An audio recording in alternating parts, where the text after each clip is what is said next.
Lester, we talked to you yesterday, and you said you wanted to be more efficient with your shots in terms of some of your other goals. I guess what was your mentality coming to tonight, and you had one of your best games of the season so far? Really not just caring about the miss. Whichever shot I think I started off bad. I think I was like 1 for 5 or 1 for 6 to start off, but I just didn't let it affect me. I just kept shooting, and I was like, I just knew that eventually they had to drop, cause like I worked too much on my game and worked too hard for it not to come. So, just really the mental aspect of it, me knowing my next shot is gonna drop, what was focused on today. Hey Chandler, you like the old Chandler of old tonight. How close are you getting back to where you need to be? I know being off for like 15 weeks, man. I know that's a lot for you, man. So how close are you getting back to where you want to be? I'm getting my flow every day. It's just all about practice and confidence. I just gotta keep practicing hard and just get my rhythm back and my flow. I think everything pretty much come back to normal.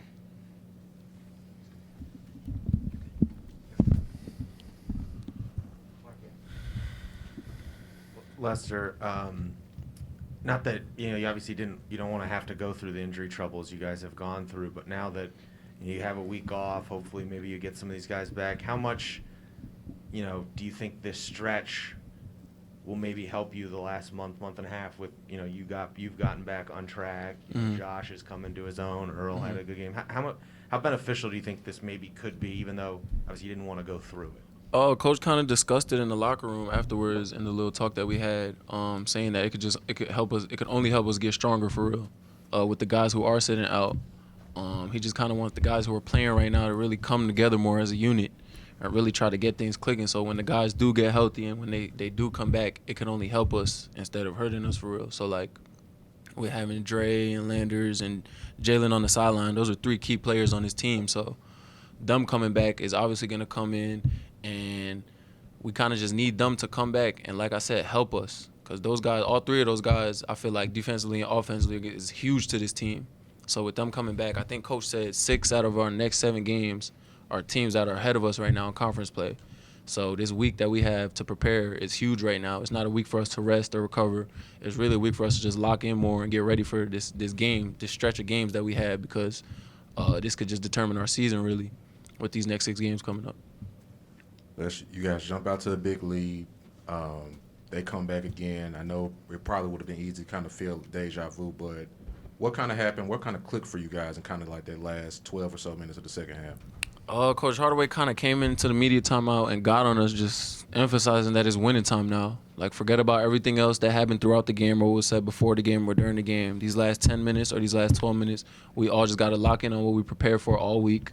We practiced hard this entire week, so we just all had to just lock in on the game plan that he had, and it kind of just helped us build away and get that lead that we wanted. And we knew it was going to happen eventually. It just happened later on in the game. Chandler, in the back.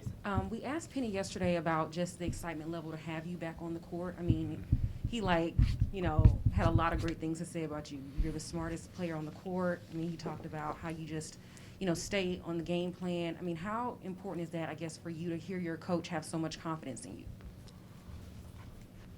This it's pretty much amazing. Coming from Penny, like saying those words, I know that being a communicator, you gotta really just read the defense, and I'm always like in the back of the line, so I really see everything. So I think that's my job to like talk to everyone and keep everyone aware of what's coming or the screen or whatever. So I just gotta keep everybody alert and see. People can have concussions. We had like some players having concussion off screen, so it's my job to like aware them what's coming their way. So it's really my job. Lester, how much of a difference does Chandler make, just his presence on the floor? I mean, because he was gone for so long. Is it? I mean, obviously, the communication part of it is a big thing, but what else does he do for you guys? Chandler brings a lot to it. I feel like you guys really haven't even seen his potential really yet. With his length defensively and even offensively, like I said, with his IQ is through the roof. He's always going to try to make the right read and make the right play, but really defensively is where I feel like he kind of goes and throws guards off when he's in the ball screen coverage, and he over-communicates. So when he's coming at you with that length, it kind of messes your read off a little bit and messes off what you want to do. So just him defensively, I feel like is huge. And offensively, like I said, just him making the right plays and the right reads every single time is what we kind of need right now, especially that we're shorthanded with the front court and the bigs. Him coming down there and fighting for every rebound, getting his length in there, and doing everything that we need right now is huge for real. Terry and then Mark. Hey, Les, in the first half, your shots, they weren't bad shots. They was just not Mhm. going in, Mhm. and they just rimming in and rimming out. Mhm. What do you do when you're taking good shots, they just don't go down, to keep the confidence up, to take the next shot, to keep going, to keep going, keep going? Like I said earlier, I just kept shooting. I knew they were gonna have to drop eventually. Like, I wake up every morning and go to the gym and shoot. So it's like, I'm getting the shots that I wanted. I knew from the first half, like you said, the shots that I did get, I understood that these are shots that I'm hitting the second half. I know they're gonna come back, and I know that I could get that. So it's kind of like just knowing if I start off 1 for 3 and then I make 2 in a row, that makes me 3 for 5, and then it's a efficient game. Make 1 more, that'll be 4 for 6. So it's like I always think I'm gonna make my next shot, never miss. This is for either or both of you. When you watch Josh Minot out there, like, what do you think when he does he has these glimpses of these kind of sometimes absurd things, like he'll have a pass or a dunk or whatever, and at times he, kind of looks like a baby deer out there sometimes Yeah. too. Like, what goes through your mind when you're watching him out on the court?